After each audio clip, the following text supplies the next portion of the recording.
এবং নির্বাচনে অংশ না নেয়ায় অনুশোচনায় ভুগছেন বিদায়ী প্রেসিডেন্ট বাইডেন। খবর গার্ডিয়ানের ক্যাপিটাল হিল দাঙ্গায় সঠিক তদন্ত না হওয়ায় অসন্তোষ প্রকাশ।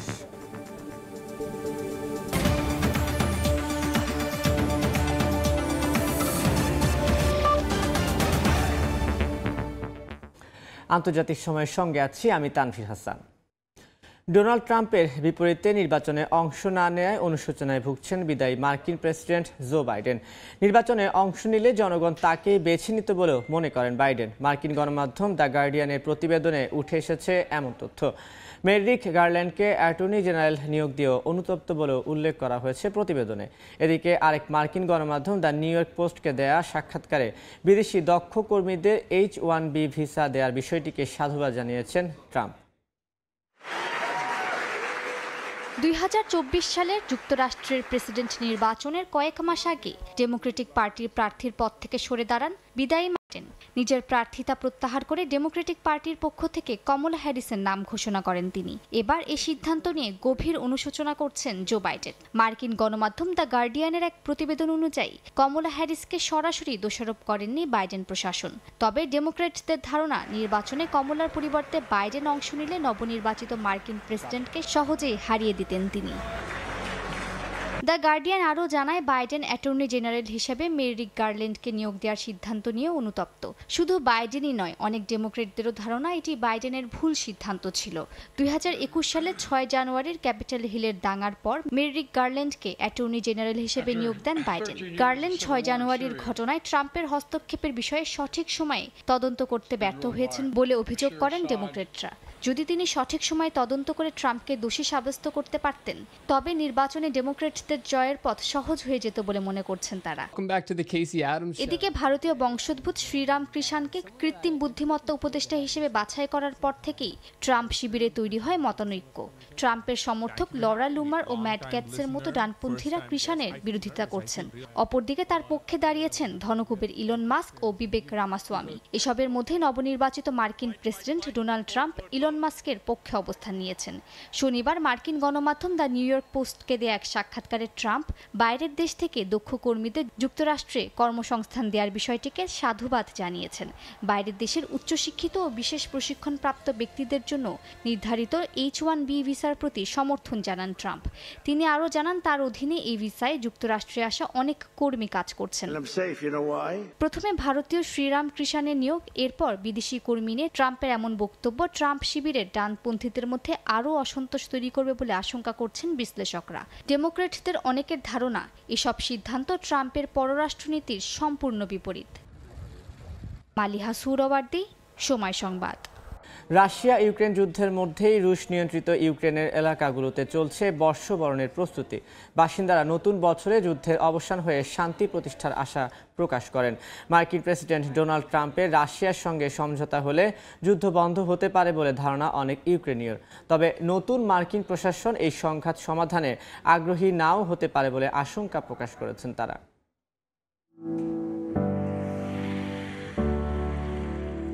2 বছর ধরে রাশিয়ার সঙ্গে চলমান যুদ্ধে ইউক্রেনের শান্তি স্থিতিশীলতার কোনো ছোঁয়া নেই। তবুও এক বুক আশা ও প্রত্যাশা নিয়ে নতুন বছরকে বরণ করতে প্রস্তুত রুশ অধিকৃত ইউক্রেনের বিভিন্ন অঞ্চলের বাসিন্দারা। আলোকসজ্জায় আলোকিত চারপাশ। রাশিয়া ইউক্রেনের যুদ্ধের মধ্যেই সেভাস্তোপোল এবং মারিউপোল সহ রুশ নিয়ন্ত্রিত এলাকায় চলছে নতুন বছরের দিন গণনা। এমনকি আশ্রয়কেন্দ্রগুলোতেও উৎসবের ছোঁয়া দিয়েছেন স্থানীয়রা। নতুন বছরের উৎসবের আবহে সেভাস্তোপোল এবং মারিউপোলের বাসিন্দাদের মধ্যে মিশ্র প্রতিক্রিয়া দেখা গেছে। যুক্তরাষ্ট্রের রাজনৈতিক পরিবর্তনের প্রেক্ষাপটে এই দীর্ঘমেয়াদী সংঘাত অবসানের সম্ভাবনা বাড়তে পারে বলে আশা করছেন তারা। যুক্তরাষ্ট্র ও রাশিয়ার মধ্যে সমঝোতা হলে সংঘাতের সমাধান সম্ভব বলে মনে করছেন অনেকেই। আবার একাংশের ধারণা, নতুন মার্কিন প্রশাসন এই সংঘাত সমাধানে আগ্রহী হবে না। নতুন বছরের আগমন ঘিরে আলোকসজ্জা আর উৎসবের মধ্য দিয়ে রুশ নিয়ন্ত্রিত এলাকার বাসিন্দারা শান্তি ফেরার প্রত্যাশা করছেন। নতুন বছরের যুদ্ধের অবসান ঘটবে এই আশায় দিন গুনছেন। তবে কূটনৈতিক আলোচনা কত দ্রুত ফল বয়ে আনবে তা নিয়ে প্রশ্ন বিশেষজ্ঞদের। ইয়াসিন মোহাম্মদ জিসান, সময় সংবাদ। দেখছেন আন্তর্জাতিক সময়। 2 বছর পর হোয়াটসঅ্যাপ ও গুগল প্লের উপর থেকে নিষেধাজ্ঞা তুলে নিল ইরান। প্রেসিডেন্ট মাসুদ পেজেশকিয়ানের নেতৃত্বে এক বৈঠকে সিদ্ধান্ত নেওয়া হয়।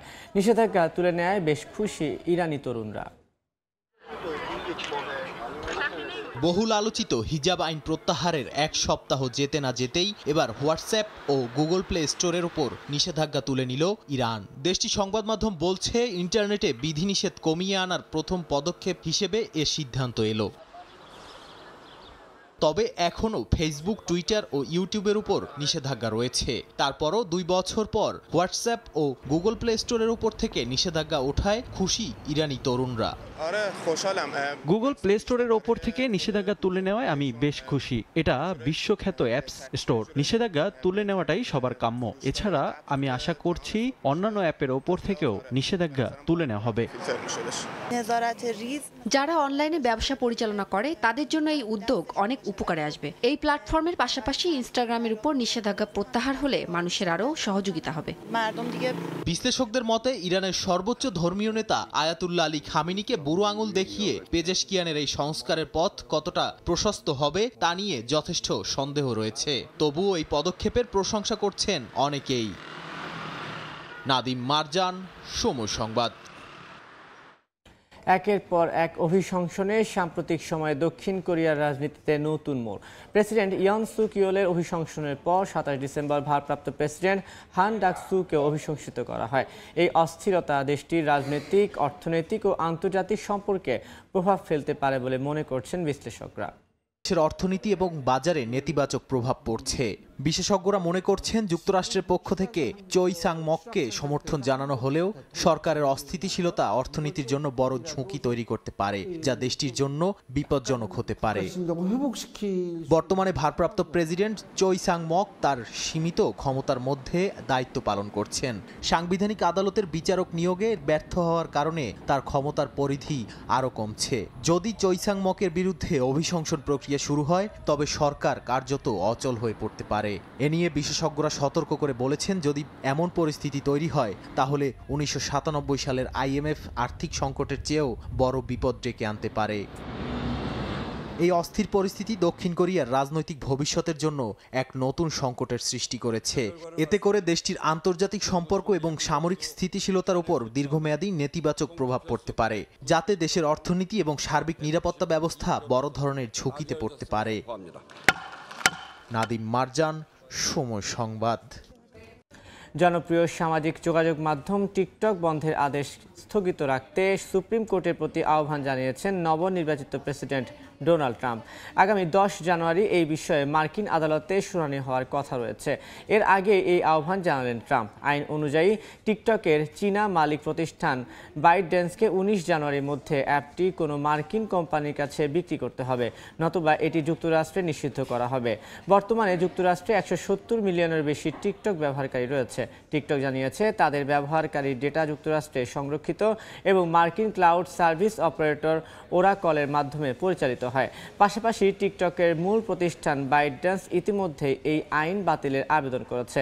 যদি আদালত তাদের পক্ষে রায় না দেয় এবং বিক্রি সম্পূর্ণ না হয়, তাহলে 19 জানুয়ারির মধ্যে অ্যাপটি কার্যত যুক্তরাষ্ট্রে নিষিদ্ধ হয়ে যাবে।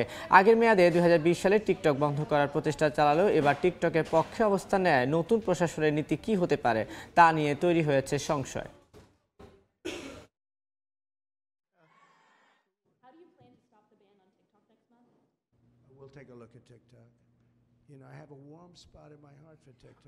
কর্মব্যস্ততার মাঝেও মালদ্বীপে ক্রিকেট উৎসবে মেতে ওঠেন প্রবাসী বাংলাদেশিরা। 16টি দল নিয়ে অনুষ্ঠিত হয়েছে 4 দেশীয় সুপার ফ্রেন্ডশিপ কাপ ক্রিকেট উৎসব। বাংলাদেশ হাই কমিশন ক্রিকেট টিমের উদ্যোগে প্রথমবারের মতো হয় এমন আয়োজন। খন্দকার ওমর ফারুকের তথ্য, ছবিতে বিস্তারিত। বিশ্ব পর্যটনের দেশ মালদ্বীপের বিভিন্ন শহরে কর্মরত প্রবাসীদের অংশগ্রহণে এ যেন এক মিলন মেলা। ফুটবলের জনপ্রিয় দেশে বসে ক্রিকেট উৎসব সুপার ফ্রেন্ডশিপ কাপ ক্রিকেট উৎসবে অংশ নেন মালদ্বীপের বিভিন্ন শহরে কর্মরত ভারত, বাংলাদেশ, পাকিস্তান ও শ্রীলঙ্কার প্রবাসীদের মোট 16টি দল। দিনব্যাপী চলা এই ক্রিকেট টুর্নামেন্টের ফাইনালে ভারতীয় ফ্রেন্ডস ক্রিকেট মালদ্বীপকে 2 রানে হারিয়ে শিরোপা ঘরে তুলে নেয় শ্রীলঙ্কার টরেন্টো ক্রিকেট ক্লাব। মালদ্বীপের জাতীয় ক্রিকেট গ্রাউন্ডে উৎসব মুখর পরিবেশ আর জমকালো অনুষ্ঠানের মধ্য দিয়ে আয়োজিত এই সুপার ফ্রেন্ডশিপ কাপ অনুষ্ঠানের প্রধান অতিথি হিসেবে উপস্থিত ছিলেন বাংলাদেশ মিশনের 3য় সচিব জিল্লুর রহমান। চমৎকার আয়োজন শেষে বিজয়ী ও রানার্স আপ দলের হাতে পুরস্কার ও প্রাইজ মানি তুলে দেন তিনি। এই ইভেন্টের সহযোগিতায় ছিল মালদ্বীপ ক্রিকেট বোর্ড ও টেলিকম জায়ান্ট ধীরাগু এবং সাধারণ প্রবাসীদের বিভিন্ন ধরনের সহায়তাকারী বাংলাদেশের কয়েকটি প্রতিষ্ঠান। শত ব্যস্ততার মধ্যেও খেলা উপভোগ করতে মাঠে উপস্থিত ছিলেন অসংখ্য দর্শক। এমন আয়োজনে মুগ্ধ তারা। This cup is called Super Friendship Cup because we have a super sim especially formulated for our expat community here. So we hope everyone here takes our sim. প্রবাসীর জীবনে ব্যস্ততার মাঝে যে আমরা আজকে ক্রিকেট খেলতে পেরেছি বা সবাই উপভোগ করতে পেরেছি, আসলে খুব আমরা গর্বিত। অনেক বাংলাদেশি এবং বিভিন্ন ভিনদেশি সবাই একত্রিত হয়েছি, আমরা অনেক আনন্দ উপভোগ করতেছি। সত্যি আমাদের একটা গর্বের বিষয় বিদেশের মাটিতে আমরা এত সুন্দর করে একটা পরিবেশ তৈরি করার জন্য। এখানে যারা খেলা দেখতে এসেছে বা যারা এটা অর্গানাইজ করতেছে সবাইকে অনেক অনেক ধন্যবাদ। আমরা আবার 2025 সালের চাইতে ভালো কিছু করব বলে আশা করি। মালদ্বীপে অবস্থানরত প্রবাসী কর্মীদের মধ্যে ভ্রাতৃত্ববোধ এবং অটুট বন্ধন তৈরি করাই ছিল এই টুর্নামেন্টের মূল উদ্দেশ্য। সময় সংবাদ, মালদ্বীপ। গ্লোব সকার অ্যাওয়ার্ড জেতার দিনে এবারে ব্যালন ডি'অরের স্বচ্ছতা নিয়ে প্রশ্ন তুলেছেন ক্রিস্টিয়ানো রোনাল্ডো। তার মতে রদ্রি নয়, ভিনিসিয়াস জুনিয়রই ছিলেন এই পুরস্কারের দাবিদার। তার সঙ্গে অবিচার করা হয়েছে বলে মন্তব্য করেন CR7। তবে ভিনিকে বেস্ট প্লেয়ার অ্যাওয়ার্ড দিয়েছে গ্লোব সকার। যোগ্য প্রার্থীকে সঠিক সম্মান দেয়ায় আয়োজকদের প্রশংসা করেছেন Ronaldo.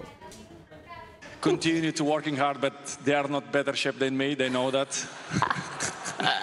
And it's a pleasure, to be honest. Now I was joking, but কথাটা মজার ছলে বললেও ইয়াংদের চেয়ে কোনো অংশে কম নয় ক্রিস্টিয়ানো রোনালদো। তিনি যে ফুটবল মহাতারকা, বয়সটা 40 হলেও এখনো ফিটনেস, স্কিল, গোল করা সবকিছুতেই সর্বেসর্বা CR7। এ বয়সে এসেও মধ্যপ্রাচ্যের সেরা ফুটবলার হিসেবে গ্লোব সকার অ্যাওয়ার্ড জিতেছেন তিনি। এখনো মানসিকতা তরুণদের সঙ্গে সমান তালে লড়াই করার। তবে তাদের উন্নতিও চোখ এড়ায়নি মহানায়কের। তরুণদের দিয়েছেন পরামর্শ। আমি তরুণদের সঙ্গে লড়াই করতে ভালোবাসি, কারণ তারা মাঝে মাঝে সিনিয়রদের সম্মান দেখায় না। তাদের সম্মান দেখানো উচিত। আর সিনিয়ররা তাদের সঙ্গে খেলতে ভালোবাসে। সত্যি বলতে তারা আমাদের প্রেরণা। ভিনি, বেলিংহাম, ইয়ামাল তারা দুর্দান্ত করছে।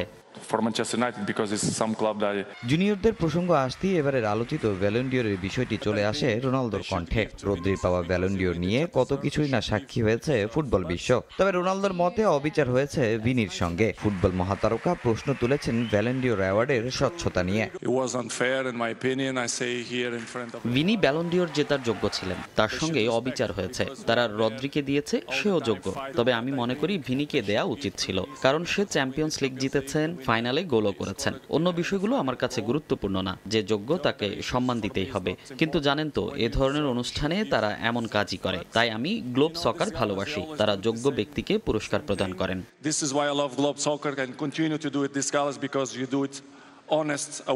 ফ্রান্স ফুটবল থেকে সম্মান না পেলেও বর্তমানে ভিনি যে সেরা সেটা আর বলার অপেক্ষা রাখে না। কদিন আগে জিতেছেন FIFA the best award. Idol রোনালদোকে পেছনে ফেলে এদিন জিতেছেন গ্লোব সকার বেস্ট ফুটবলারের অ্যাওয়ার্ড, যা তার আত্মবিশ্বাস বাড়িয়েছে কয়েক গুণ।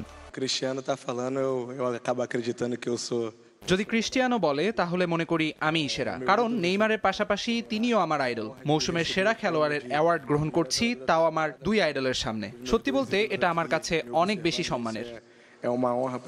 শুধু বেস্ট প্লেয়ার অ্যাওয়ার্ডই নয়, গ্লোব সকার সেরা ফরওয়ার্ডের খেতাবও জিতেছেন ভিনিসিয়াস জুনিয়র। তামিম হোসেন, সময় সংবাদ।